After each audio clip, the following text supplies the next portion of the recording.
वृंदावन के एक संत जो अपनी कुटिया में रहा करते थे और उनका नित्य का कर्म था स्नान आदि से निवृत्त होकर के राधा माधव के दर्शन करने जाना और दर्शन करके वापस आना और दिन भर भजन करना।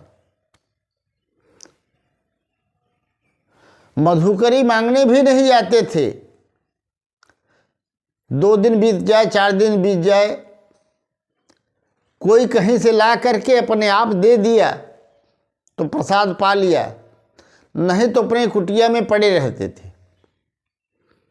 परंतु उनका एक नियम पक्का था, प्रतिदिन स्नानादि से निवृत्त होकर के राधा माधव के दर्शन करने जाना, दर्शन करना, प्रणाम करना और पुनः अपनी कुटिया में वापस आ जाना। एक दिन की बात हुई कि वो रास्ते में जा रहे थे तो बट वृक्ष होता है ना, जिसकी जटाएं नीचे तक लटकती रहती हैं। अब उनकी जटाएं इतनी लंबी थी, जमीन तक लटक रही थी। और उस दिन वाकया ये हुआ कि उनकी जटा जो है वो बट वृक्ष की जटा में उलझ गई, अर्थात उसमें फंस गई, लिपट गई। अब काफी देर तक तो उन्होंने प्रयास किया कि जटा को छुड़ाएं। अब वो जितना प्रयास करते उतना और उलझती जाती। बाबा को मन में कुछ रोष आ गया और उनके मन में ऐसी भावना हुई, क्योंकि वो भगवान को अपना मानते थे, तो उनके मन में ये विचार आया कि भगवान ने ही उलझा दिया है। कुछ देर के बाद कोई व्यक्ति आया, उसने कहा बाबा आपकी जटा उलझ गई है, सुलझा दूं। अब बाबा क्रोध में बोले, तुमसे क्या मतलब, तुम चलो यहाँ से, जिसने उलझाया है वही सुलझाएगा। अब बेचारा वह चला गया। इस तरह से 4-6 व्यक्ति उनकी सहायता मदद के लिए आए, सबको डांट कर उन्होंने भगा दिया। शाम हो गई, वहीं बैठ गए। जटा भी खिंची हुई थी, कुछ दर्द भी हो रहा था उन्हें। पर शाम होते होते गोविंद का आसन डोला और वो एक ग्वाले के रूप में सुंदर वेश बना करके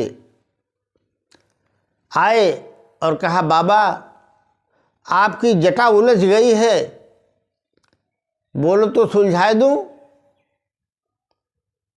बाबा और खींच गए थे। उन्होंने कहा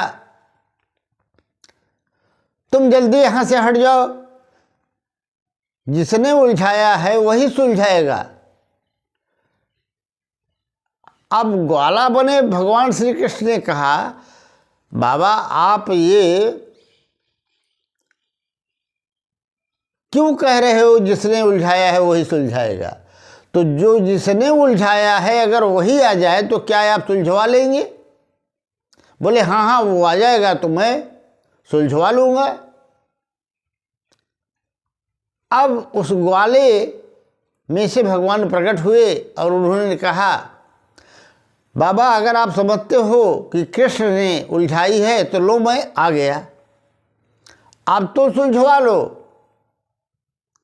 और जैसे ही उन संत महात्मा जी ने भगवान की तरफ देखा, बोले चले चलो, बड़े आए कृष्ण बनने,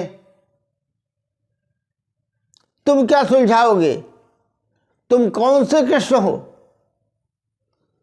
अब भगवान को हंसी आ गई, कृष्ण भी कोई 2-4 हजार होते हैं क्या? बोले बाबा तुम कौन से कृष्ण चाहते हो, कौन कौन कृष्ण होते हैं?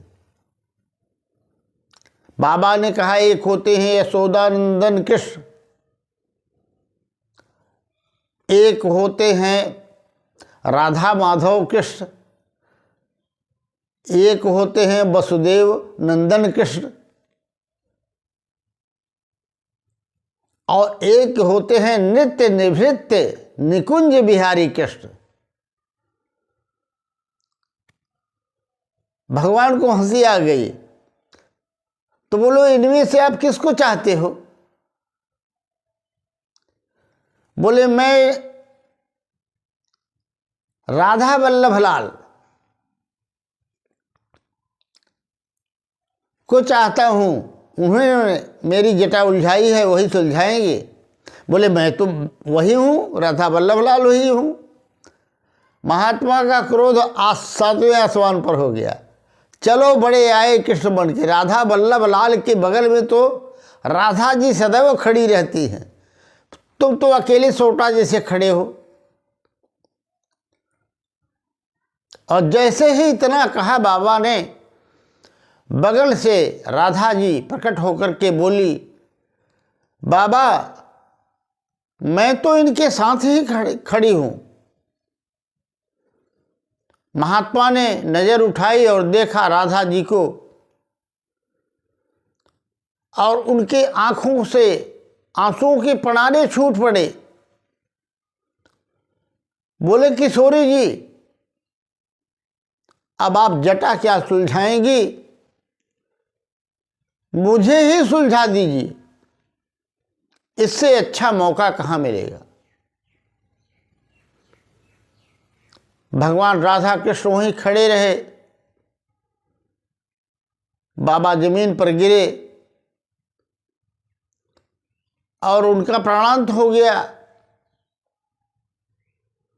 अब भगवान की कृपा से उन्हें गोलोक में स्थान मिला।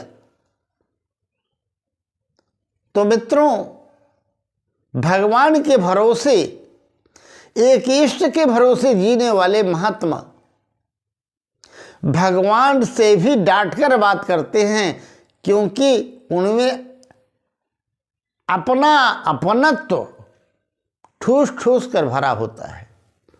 जिस दिन हम भगवान से अपनत्व मान लेंगे और हम सच्चे हृदय से कह देंगे हम भगवान के और भगवान हमारे हैं, उस दिन से भगवान अपना वचन निभाना शुरू कर देंगे। योगक्षेम वहाम्यहम्।